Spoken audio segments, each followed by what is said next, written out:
everyone, my name's Makila and welcome to The Way Kids.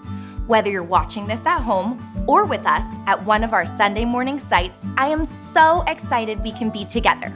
We're gonna have so much fun and discover more about Jesus' love for us. Let's start off with a game with my friends Mal and John.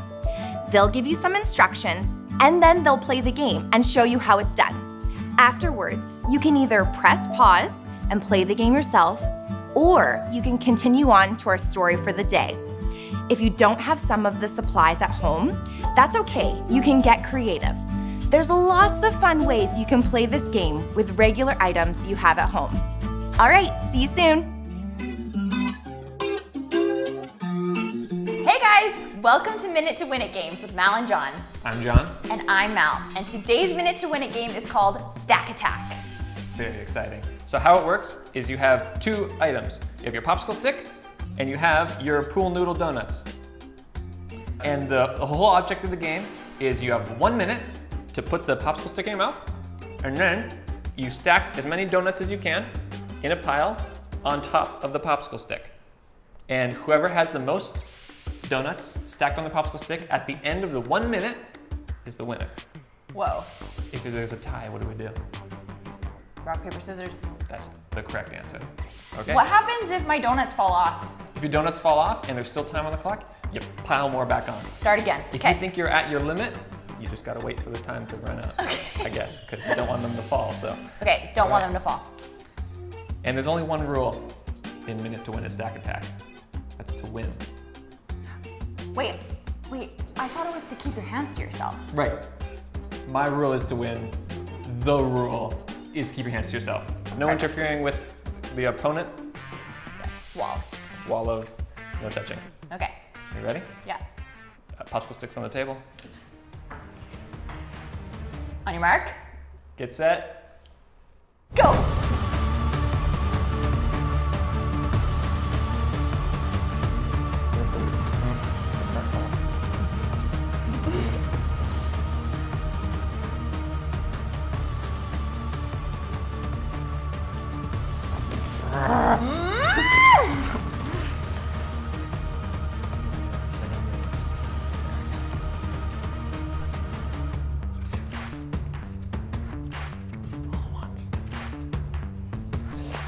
Oh no!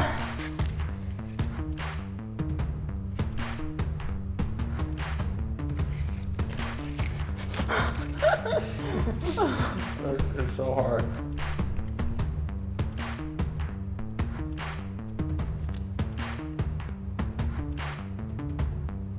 No!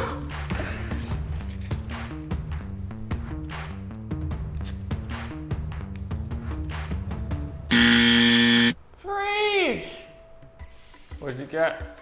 3. I got, is this 5? I'm too close to look at them. Whoa! Good job. 1, 2, 3, 4, 5. I found a fun technique. Do you think I should share it, or do you think I should let everyone figure it out on No, their let own? them figure it out on their own. Okay. We got If 1 you're- point for John, no points for me. Well, that's all for us. We had a ton of fun. We hope you do as well, and we can't wait to hear about how you guys do in all this. See you next time. I hope you had fun either watching, playing, or both for today's game. Today we're launching our brand new summer series called Up in the Air. That's right, we're on an airplane today, and we're going to learn about our big God who allows us to do big things. Have you ever traveled on an airplane? If so, where did you go? If you could fly anywhere in the entire world, where would you like to go? Why do you think some people choose to travel by airplane versus other ways of travel when they go far distances? To help with today's lesson, we're going to fold and make our own paper airplanes. If you're at one of our Sunday morning sites, our Way Kids team is going to pass out a piece of paper for you to participate in this next activity. If you're watching from home, go find a piece of paper like this that you can use. Or you're more than welcome to just watch me make it and you can try it later. All right, let's get started. First, you'll start with the long edges in both of your hands. and you're gonna fold it like a hot dog bun, like so. Trying to make it as straight as possible. And this will create your center line, which will help you a lot in a moment. Next, you'll take your top 2 corners and fold them into your center line. Like this. Make sure you press really hard down on those creases. And you can ask someone beside you to help you out if you want. So it should look like this. Next, you are gonna take the far outer edge and fold it into the center like this. I'll do one and show you. Okay, so this is one of my sides, and I'll do it again to the other side.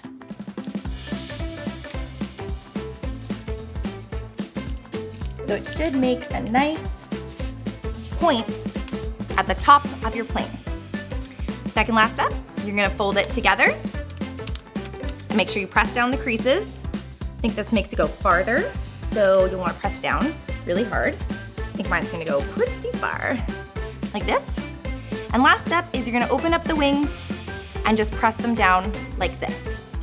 I'll show you after I do one here. Like this, and then you'll do it again. Like this, and open those wings up, and you've got yourself a paper airplane. Great job, everyone. Okay, are you ready to fly your paper airplane? We're gonna do it on the count of 3. 1, 2, 3, throw! Great job. When we watch our paper airplane soar, we can imagine how far God can carry us. Have you ever had to do something that you thought was impossible? I bet that before airplanes were invented, people thought flying from city to city or even country to country would be so impossible. Today's story is about having faith in what God can do. And our God can do a lot. Our story is about a man named Elisha and what his life was like after his friend Elijah was gone. His friend has such a similar name. His friend Elijah was someone who taught and guided him until he was taken up to heaven. Let's take a look. Hi there, Chicken Nuggets. Me, Carl. Welcome to Grow TV. Welcome to Grow TV. Hosted by Carl. Where we have fun with our friends, talk about Jesus, and go over everything the Bible has to offer. Now once again, welcome to Grow TV. Well, hello to another beautiful day on God's green earth. You know, my mama says a day above the ground is a day to be, yes, good. So that's why today I'm so happy, because anything can happen today. Possibilities are endless. The sky is the limit. Like I could go to Disney World if I wanted to. Probably won't though, because last time I was there I rode the teacups and I got mugged. Get it? Like mugged, like the cups. I could go complete a triathlon. I don't even know what that is, but it can't be that difficult. Jeepers, I bet you if I wanted to, I could get up and fly anywhere I wanted to in the whole world. You know what? That's not a bad idea. I'm gonna do it. I'm gonna fly today. You don't believe me, do you? Joke's on you. I got this special flying juice that I got for my birthday from my cousin Muddy Bruce. Now, I'm not gonna lie, I'm a little nervous to drink this, because last time I got juice from my cousin Muddy Bruce, it had some weird side effects, so here's to nothing. Weird. Tastes like old peanut butter and strangely a Nerf gun. Guess it's not working. Wait a minute. Wait a minute. It's working. It's working, y'all. Waha! Would you look at that? I'm flying, y'all. Whoa! This is incredible. Sorry. Hey, look, I can see my old school from here. Hey, Miss Whitaker. I guess my head was in the clouds, huh? Now this is the life. Hey Carl, how are you? I'm doing great, Katie. Flying sure is fun. Wait, where do you think you are right now? Up in the air. It's wonderful up here. The air's crisp, but not too crisp, you know? I see. You know, it's not like too crispy. It's like the medium, kind of in between. It's like There, on the one hand, it could be like a Whopper squishiness, softness, but on the other hand, it could be like the Cheetos crispy crisp, right? But it's kind of like right in the middle of the... Oh, what was that for? What was what for? I was flying through the air. Well, I guess it was a dream, huh? Boo. I was having the time of my life. I know you were dreaming, but even in the dream, didn't you get worried that you might fall? I hate those dreams where I'm falling. They're scary. Not one bit. I knew I was perfectly safe. How's that? Well, first of all, I thought I was flying because of my flying juice, but I guess it wasn't that. I don't know. I guess I just had faith things were going to be okay. Oh, okay. Sounds like someone learned something from Elisha's story this week. What are you talking about? Oh, I just thought you might have been inspired by the story this week. I wish I could say I was, but I don't even know what it is. What happened? Oh, it's so cool. It's in 2 Kings chapter 4. All right, good thing I brought my Bible with me. Remember Elisha was dreaming big with God and carrying on the work of his mentor, Elijah, who had gone to heaven. Elisha was talking to a woman who had a really difficult time. Her husband had just died, and unfortunately, he had owed money to people in town. Oh no, and even if the people have debts and they die, it doesn't go away, does it? Sadly, no. The debt had to be paid, and because the wife didn't have anything to pay it off, the people were going to take her 2 sons as payment. What? They're going to take her children because she couldn't pay? That's awful. I know it, but there's nothing she could do. So she asked Elisha for help. So Elisha looked at her and asked her what she had in her house. And all she had was a small jar of olive oil. That's it? Oh no, she's doomed. Well, hold on, Carl. This is where trusting God comes in. You're right. So what happened? Elisha told her to go to all of her neighbors and grab jars. Not just 1 or 2, but as many as she could find. And once she did that, she was told to go into her house, close the door with her 2 sons, and start pouring the olive oil into the jars. Hold up. That sounds a little wacky. And this is coming from the man who thought he was floating through the sky 5 minutes ago. What do you mean? Well, she herself only had a little bit of oil in a small jar, and now she has tons of empty jars. How is she supposed to fill it all? Once again, Carl, it all comes down to faith. And this woman trusted Elisha was going to help her. All right. Sounds a little fishy to me. So what happened? Well, the mother began to pour the oil into the jars, and guess what? The oil didn't run out. She kept going and going, pouring more and more oil in every jar until she filled one up to the top, turned to her son and said, "Bring me another jar." And the son told her there wasn't any left. Wait, hold up. They ran out of jars? Yup. And the small amount of oil she had filled all the jars they gathered? Yup. How was that possible? Faith. Now wait a minute. Faith did that.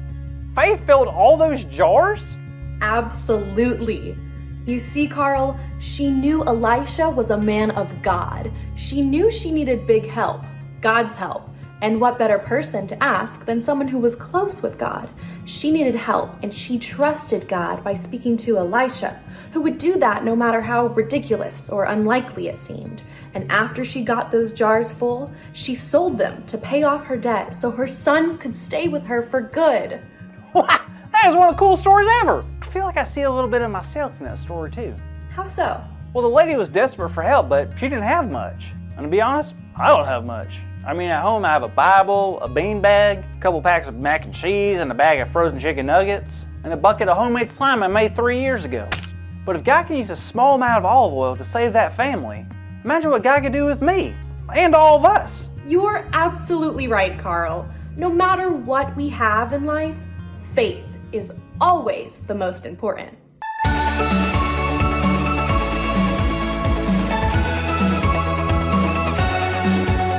Hey kids, wasn't that a fun and encouraging story? Now, our big idea today is something truly special. But first, I'm going to have to pull it out of the sky, okay? There it is. I can have faith in God. Now let's say it loud on the count of 3. 1, 2, 3. I can have faith in God. Awesome work, kids. I heard that as clear as the sky is blue. Did you hear it, Carl? I sure did. Carl, what's wrong with your voice? What do you mean? Oh, I hear now. I think it's a side effect of that flying juice I drank from my cousin. Fiddlesticks! Bloody Bruce! Oh no! Looks like someone's in trouble, but not us, right? Well, it was great having you join us today. See you next time. Thank you for watching, and tune in next week for a new episode of Road TV. Let's recap this week's lesson. The Bible tells us faith is when we have confidence in something, or especially in someone we can't see. We put our faith in many things, like airplanes, but the most deserving of our faith is God. In our story today, we read about a woman who had a need. She did what God's messenger Elisha told her to do when she kept pouring oil into jars. Sometimes we forget just how big and powerful our God is and think he can only do something little. But just like how that jar of olive oil didn't stop flowing until there was nothing more to fill, God's love for us never ends. So next time you're not sure who you can turn to with a problem, remember to say our big idea for this week, which is, I can have faith in God. All right, kids, ready for our Bible verse? I'll get you to stand up and repeat after me. Set your mind on things above, not on earthly things. Colossians 3:2. Colossians 3:2. Ready to do it all together? Yeah. Okay. Set your mind on things above, not on earthly things. Colossians 3:2. Great job. Let's close in prayer together. You can repeat after me. Dear God, thank you for loving us and that we can put our faith in you. Amen. Thanks everyone for a great first week in our series Up in the Air. We hope to see you again next week. If you're at home, we've included a few discussion questions, a coloring page, and a worship playlist. If you'd like to get to these, just ask your parents for help and click the link below. And don't forget to join us for Into the Wild, an incredible kids camp we'll be hosting for you and your friends in August. Visit our website to register today. Thanks for being with us today, and we'll see you again next week.